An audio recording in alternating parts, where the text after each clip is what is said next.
welcome back to the Galley of the Sun. Today, yet another episode in our wide world of food.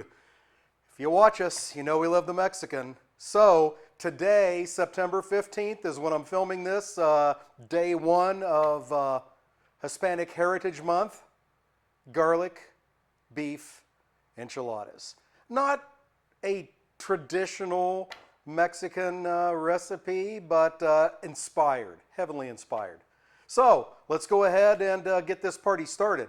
Right now my smoker is preheating to 350 degrees. Oh yes, smoker. I forgot to mention, smoked garlic beef enchiladas.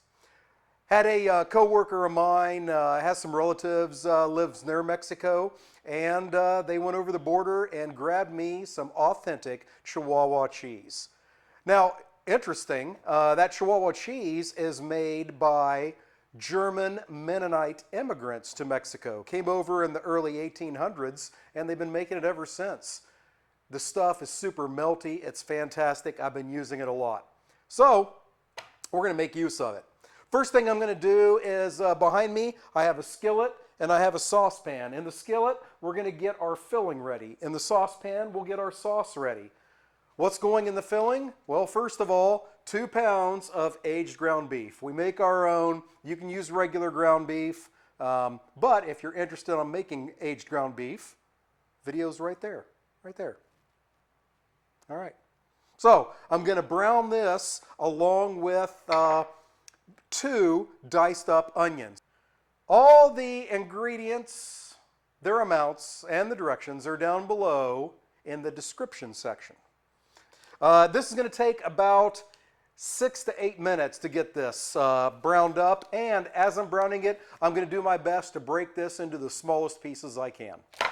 So, we'll see you for the next step. All right, so we got the ground beef browned and the onions with it. Now goes in flour, chili powder. Now, if you want it hotter, use chipotle chili powder, salt, garlic powder, cumin, rubbed sage, which is just the dried stuff that isn't ground. I had to look it up. I feel silly. Rubbed sage, and then some cut up stewed tomatoes. I'm going to mix all of that up. I'm going to bring it to a boil. Then I'm going to take it down to a simmer, cover it, and let it go for about 15 minutes.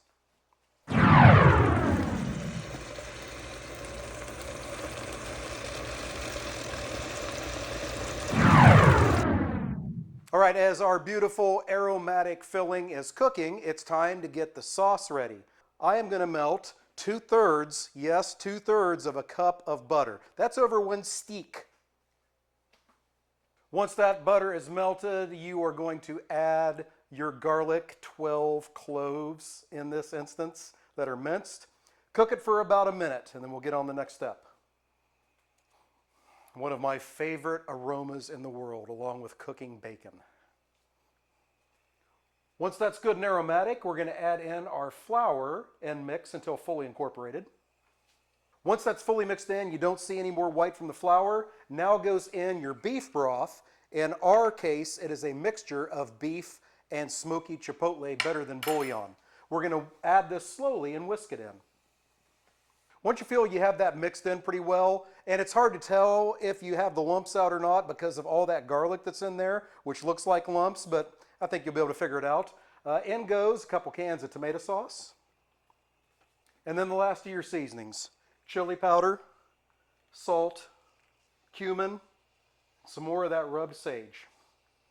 All we need to do at this point is get it mixed together thoroughly and warmed through.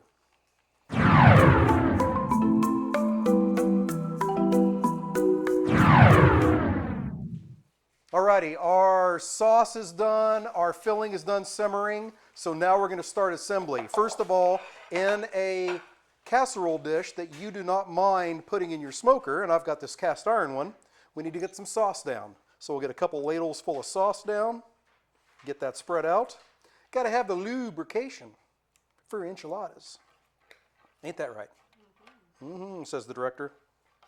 Then we're going to start to assemble the enchiladas. There's a lot of freedom here. What we're choosing to do is take a tortilla, some sour cream, the meat filling, some cheese, wrap it up, and stuff it in here.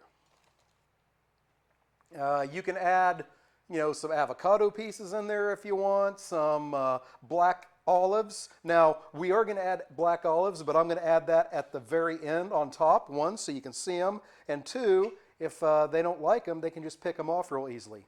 Now, I talked about that Chihuahua cheese, and I do have it right here. My intentions are this is going to go on the top at the end because this is an incredible melty cheese. So we're putting a mixture of Monterey Jack and cheddar into the enchiladas. So as soon as we have this pan together, I'm going to top the enchiladas with some sauce. It doesn't look like I'm doing much, does it, besides talking? We're going to top it with sauce, chuck it onto the smoker, let it go for about 40 minutes. Then we'll add the Chihuahua cheese, let it go another 15, bring it in, and give it a try. So that's what's next. Stay tuned. Alrighty, our enchiladas have been out here in the smoker for about 40 minutes. Now we're going to hit them with some of that Chihuahua cheese.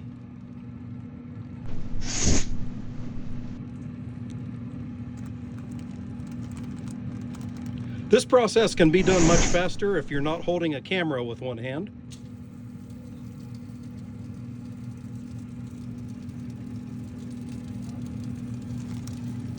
The director is coming to save me.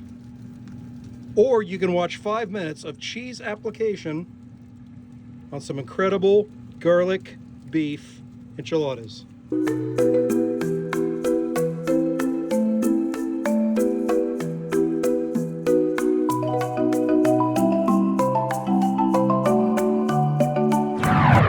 All right, so we got it off the smoker. It is time for the judgment of the director.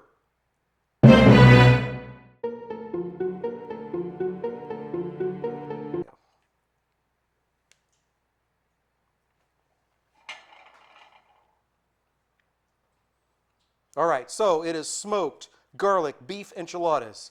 Is it smoky? Yes. Fantastic. Is it garlicky? Definitely. Is it beefy? Beefy. Very good. All right, fantastic. There we go. We've made the director happy, and that's all that matters in life. Hey, thank you so much for joining us today. Make sure you leave a comment down in the comment section. Where else would you leave it? Where else would they leave it? In their head. Don't leave it in your head. Put it in the comments section. YouTube doesn't know when you think. Well, maybe they do. But it doesn't matter. If you put it in the comments section, it helps us out. More people see this video. So put it down there. And yeah, like I said, I hope you enjoyed today's video. And until next time, fair winds and following seas.